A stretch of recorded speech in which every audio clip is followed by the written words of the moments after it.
Suppose सगालकुन सेवा जोहार। तो चलिए सगाजान आज जान लेते हैं कि आदिवासी कौन है या आदिवासी क्या है। गोंडी धर्म दर्शन एवं साहित्य में कहीं भी आदिवासी का शाब्दिक उल्लेख नहीं मिलता, अतः यहाँ यह कहना उचित होगा कि आदिवासी न ही साहित्यिक शब्दावली है, न कोई जाति, न ही किसी धर्म और न ही किसी सांस्कृतिक प्रवृत्ति को संबोधित करने वाला शब्द है। आदिवासी संबोधन से ऐसा प्रतीत होता है कि वह आदिकाल से इस धरा पर सिर्फ रह रहा है तथा मानो दूसरी की परोसी हुई बोली, भाषा, संस्कारों, कला, कौशल, रीति रिवाज एवं खान पान आदि की भीख पड़ रहा हो। अर्थात किसी भी परिस्थिति में समाज के गौरवपूर्ण संबोधन का अर्थ आदिवासी वर्तमान शब्दावली में नहीं झलकता। इस संबोधन से हमें किसी भी दृष्टिकोण से ऐतिहासिक, सामाजिक, सांस्कृतिक गौरव एवं सम्मान नहीं मिलता, बल्कि समाज को हीन भावना से संबोधित करते हुए सिर्फ गाली मात्र ही प्रतीत होता है।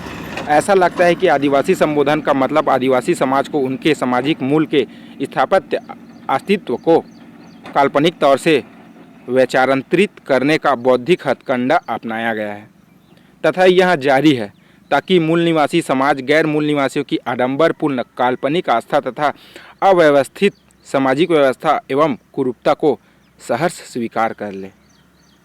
गैर मूल निवासी जन अपने अस्तित्व को बनाए रखने तथा अपनी धार्मिक एवं सामाजिक व्यवस्था को सर्वोच्च साबित करने के लिए मूल निवासियों को तुच्छ एहसास कराने का एक कुशाग्र बौद्धिक हथियार के कारतूस के रूप में आदिवासी संबोधन का इस्तेमाल करते आ रहा है।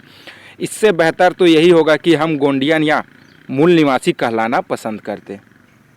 आर्य अर्थात यूरेशियन समाज यह अच्छी तरह जानता है कि मूल निवासियों की आस्था, विश्वास और धार्मिक पवित्रता का वास्तविक चित्र खींचना उनके लिए मुश्किल ही नहीं नामुमकिन है, इसलिए ज़रूरत भी नहीं है।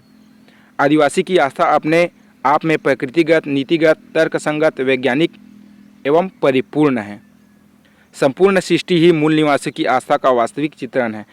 सृष्टि है तो आस्था है, आस्था है तो मूल निवासी समाज सामाजिक रूप से व्यवस्थित है, जो कभी भी अव्यवस्थित नहीं हो सकता। आज भी यह समाज सृष्टिगत नैसर्गिक आस्थाओं से परिपूर्ण है, जो निश्चित ही सृष्टि के नैमित्तिक परिचालन के समांतर मानवीय सामाजिक व्यवस्थाओं के संचालन का अमिट स्वरूप है, जो सृष्टि प्रकृति के साथ ही मिट सकेगा। इसलिए इस धरती पुत्र को अब धरती से मिटाने के लिए उन्हीं की धरती पर द्विधारी विकास और औद्योगिक क्रांति का कुचक्र चलाया जा रहा है, ताकि विकास एवं औद्योगिक क्रांति की उल्टी धारा से इनका समूल विनाश किया जा सके। संवैधानिक व्यवस्था में आदिवासी। आज भारत देश दुनिया के सबसे बड़े प्रजातांत्रिक व्यवस्था को चलाने का दावा करता है। भारत की प्रजातंत्र पर विश्वास भी किया जा सकता है, क्योंकि भारतीय महापुरुषों द्वारा प्रजातंत्र की मूल आस्थाओं तथा विकास की विचारधारा को ध्यान में रखते हुए भारतीय संविधान में व्यवस्थाएं दी है। उन्हें संविधान बनाते समय इस बात का आभास था कि भारतीय गणराज्य में उन दबे कुचले जमातों जिन्होंने इस देश के मूल को स्थापित किया, उन्हें वास्तव में प्रजातांत्रिक व्यवस्था में लाभ मिले।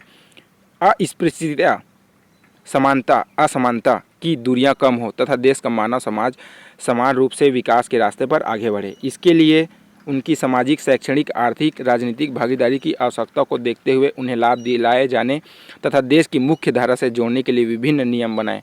यह व्यवस्था देश के नागरिकों को समानता का अधिकार देकर समग्र विकास की ओर ले जाने तथा उनकी सकारात्मक सोच का हिस्सा था। आज वहाँ सकारात्मक सोच वाले हमारे पूर्वज नहीं रहे, विपरीत सोच वालों का आज देश के तंत्र में जमावड़ा है। सकारात्मक पहल की इच्छा रखने वाले तंत्र में शामिल समुदाय के लोगों की सकारात्मकता के बावजूद देश की प्रजा के विकास के लिए प्रजातांत्रिक व्यवस्था का समुचित लाभ नहीं मिल पा रहा है। देश की स्वतंत्रता के बाद ऐसी असमानता, अस्पृश्यता, अन्यायिकता की तस्वीरें देखकर मूल निवासियों के हृदय में उत्पीड़न की भावना जागृत होना लाजमी है। भारत की स्वतंत्र गणतांत्रिक व्यवस्था निर्मित होने के बाद विश्वास था कि संविधान की उद्देशिका को मूलाधार मानकर हमारे पूर्वजों ने संकल्प लिया कि हम भारत के लोग भारत को एक संपूर्ण प्रभुत्व संपन्न समाजवादी, पंथ निरपेक्ष, लोकतंत्रात्मक गणराज्य बनाने के लिए तथा उसके समस्त नागरिकों को सामाजिक, आर्थिक और राजनीतिक न्याय, विचार, अभिव्यक्ति, विश्वास, धर्म और उपासना की स्वतंत्रता प्रतिष्ठा और अवसर की समता प्राप्त कराने के लिए तथा उन सब में व्यक्ति की गरिमा और राष्ट्र की एकता और अखंडता सुनिश्चित करने वाली बंधुता बढ़ाने के लिए दृढ़ संकल्पित होकर अपनी इस संविधान सभा में आज 26 नवंबर 1948 ईस्वी मिति मार्गदर्श शुक्ल सप्तमी संवत 2006 विक्रमी को एदत द्वारा इस संविधान को अंगीकृत अधिनियम और आत्मार्पित करते हैं। सादर सेवा जोहार सगाजन।